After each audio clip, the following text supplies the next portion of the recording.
warahmatullahi wabarakatuh. Apa kabar semuanya? Perkenalkan, nama saya Nur Laila dengan NIM 2514016001. Pada kesempatan kali ini, aku mau membahas tentang bahasa Indonesia, mulai dari asal-usulnya, peran bahasa Melayu, sampai fungsi bahasa Indonesia di masa sekarang. Jadi tonton sampai selesai ya, karena materinya penting banget buat kita semua.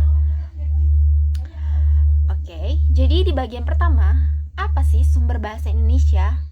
Bahasa Indonesia sebenarnya berasal dari bahasa Melayu. Kenapa bahasa Melayu?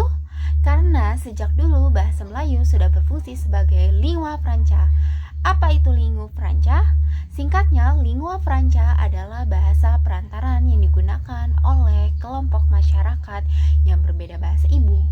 Dengan kata lain, bahasa ini menjadi alat komunikasi umum di tengah keberagaman bahasa.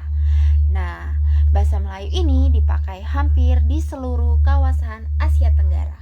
Jadi bisa dibilang sebelum ada istilah bahasa Indonesia, orang-orang di berbagai daerah sudah mengenal dan menggunakan bahasa Melayu untuk berhubungan satu sama lain.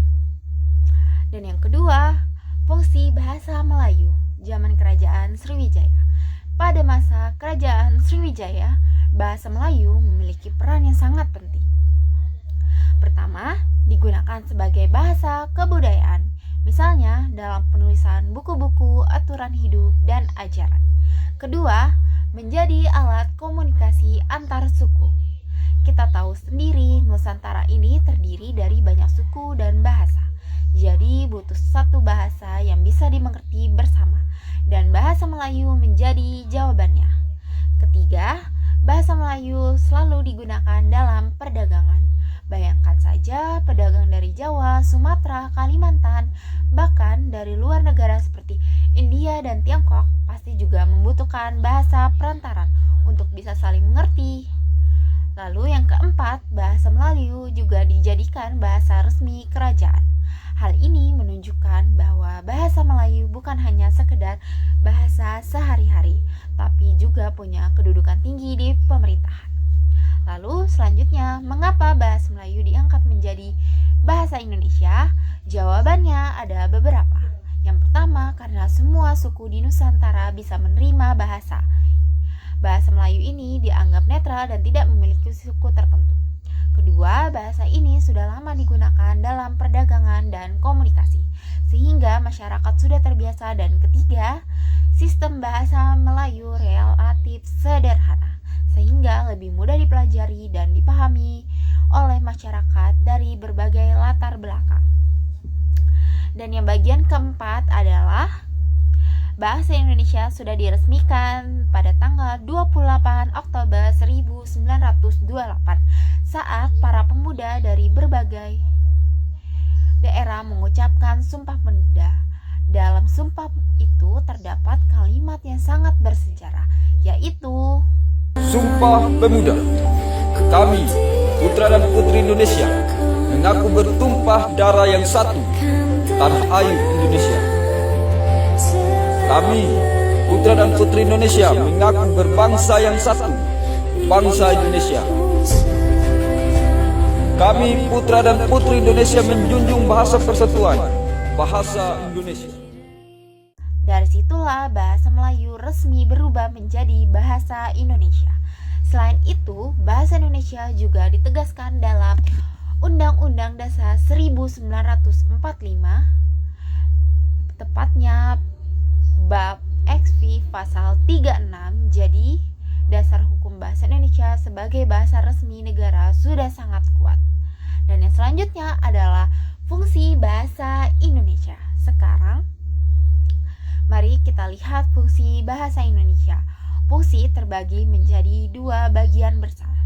Yang pertama, sebagai bahasa nasional, artinya bahasa Indonesia berfungsi sebagai lambang kebangsaan kita, identitas nasional, dan juga sebagai alat komunikasi yang menyatukan masyarakat dan berbagai suku dan daerah.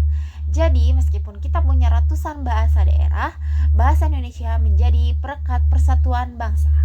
Dan yang kedua, sebagai bahasa negara. bahasa Indonesia digunakan sebagai bahasa resmi kenegaraan, dipakai dalam upacara resmi, dokumen negara, maupun undang-undang. Selain itu, bahasa Indonesia juga digunakan sebagai bahasa pengantar dalam dunia pendidikan, sebagai alat komunikasi di tingkat nasional, serta sebagai sarana pengembangan kebudayaan dan ilmu pengetahuan. Dan yang selanjutnya adalah lingua franca. Jangan lupa bahasa Indonesia juga memiliki fungsi sebagai lingua franca di Nusantara. Artinya bahasa ini menjadi bahasa perantara bagi masyarakat yang memiliki bahasa ibu berbeda.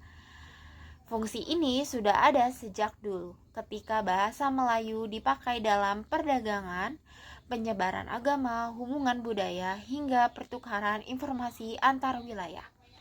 Hingga sekarang pun fungsi itu tetap berjalan karena bahasa Indonesia memudahkan kita untuk berkomunikasi dengan siapa saja dari berbagai daerah. Nah, jadi bisa kita simpulkan bahwa bahasa Indonesia berakar dari bahasa Melayu yang sejak lama sudah berfungsi sebagai bahasa perantara. Karena sifatnya sederhana dan bisa diterima oleh semua suku, akhirnya bahasa ini diangkat menjadi bahasa persatuan. Kini bahasa Indonesia berperan penting sebagai bahasa nasional sekaligus bahasa negara. Sekian penjelasan dari saya, semoga bermanfaat dan menambah semangat kita untuk lebih mencintai bahasa Indonesia. Terima kasih sudah menonton. Wassalamualaikum warahmatullahi wabarakatuh.